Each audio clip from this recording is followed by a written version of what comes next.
આજે આપણે સંચા કે ઝારાના ઉપયોગ વગર એકદમ પોચા અને ખાવામાં ફરસા ભાવનગરી ગાંઠિયા બનાવીશું. તો એના માટે એક મોટા બાઉલની અંદર 2 કપ જેટલા બેસનને ચાળી લઈશું. ચાળીને લેવો ખૂબ જ જરૂરી છે અને આમાં ચણાનો લોટ નહીં લેવાનો, બેસન જ લેવાનો. ચાળીને લેવાથી તેમાં એરેશન થશે એટલે ગાંઠિયા સરસ પોચા થશે.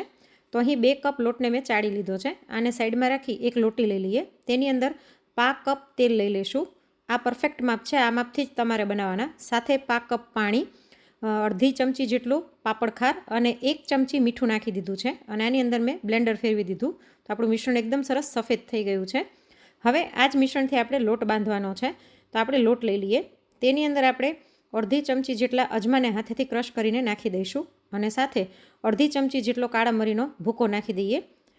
અને હવે આપણે જે મિશ્રણ તૈયાર કર્યું હતું તેલ અને પાણીવાળું, એ જ નાખીને આનો લોટ બાંધી લઈશું. એક્સ્ટ્રા પાણી નાખવાની જરૂર નહીં પડે. આટલા મિશ્રણથી આપણો લોટ એકદમ સરસ બંધાઈ જશે. તો થોડું થોડું નાખતા જઈશું અને લોટ બાંધતા જઈશું. તો મેં જે માપ બતાવ્યું એ માપથી તમે આ ગાંઠિયા બનાવશો ને તો તમારા ગાંઠિયા જો તમે પહેલી વખત બનાવતા હશો ને તો પણ એકદમ સરસ પરફેક્ટ બનશે. તો આવી રીતના બધું જ મિશ્રણ મેં આની અંદર નાખી દીધું છે અને આટલા મિશ્રણથી જ આપણો લોટ સરસ બંધાઈ ગયો છે. તો અત્યારે લોટ એકદમ કઠણ પણ નહીં અને એકદમ ઢીલો પણ નહીં, એ રીતનો છે. તો હવે આપણે આને સોફ્ટ કરવાનો છે. જો આપણે જે મિશ્રણ લીધું હતું એ મેં બધું જ નાખી દીધું છે અને લોટને પોચો કરવામાં પણ બધો એકસાથે નહીં કરવાનો. અડધો લોટ આપણે રાખી દઈશું અને બાકીનો જે અડધો લોટ છે એમાં 2 ચમચી પાણી નાખીશું. ચમચીથી પાણી નાખવાનું એટલે વધારે પડી ન જાય. 2 ચમચી પાણી નાખી અને આને મસળી લઈશું.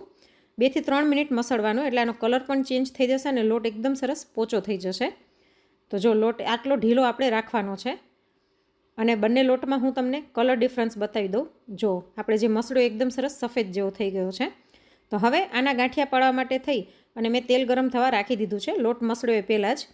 તો તેલ મીડિયમ ગરમ થઈ જાય ત્યાર પછી આની ઉપર આપણે ગાંઠિયા પાડવાના. અને આપણે આવી રીતના નાનકડી ખમણી હોય જેનો આપણે આદુ કે કંઈ ખમણતા હોઈએ એવી અથવા તો આવી ખમણી ગમે એ લઈને તમે ગાંઠિયા પાડી શકો છો. હું તમને બંને ખમણીથી બતાવી દઉં.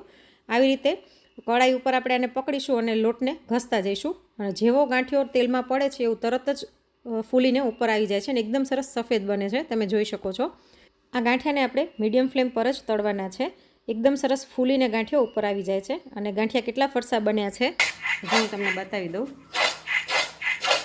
અવાજ ઉપરથી જ ખબર પડે છે કે આપણા ગાંઠિયા એકદમ સરસ ક્રિસ્પી અને ફરસા બન્યા છે અને પોચા તો એટલા છે કે મોઢામાં મૂકતા જ ઓગળી જાય. તો આ ગાંઠિયા તમે સવારે નાસ્તામાં, સાંજે ચા સાથે અથવા તો બાળકોને લંચ બોક્સમાં પણ આપી શકો છો.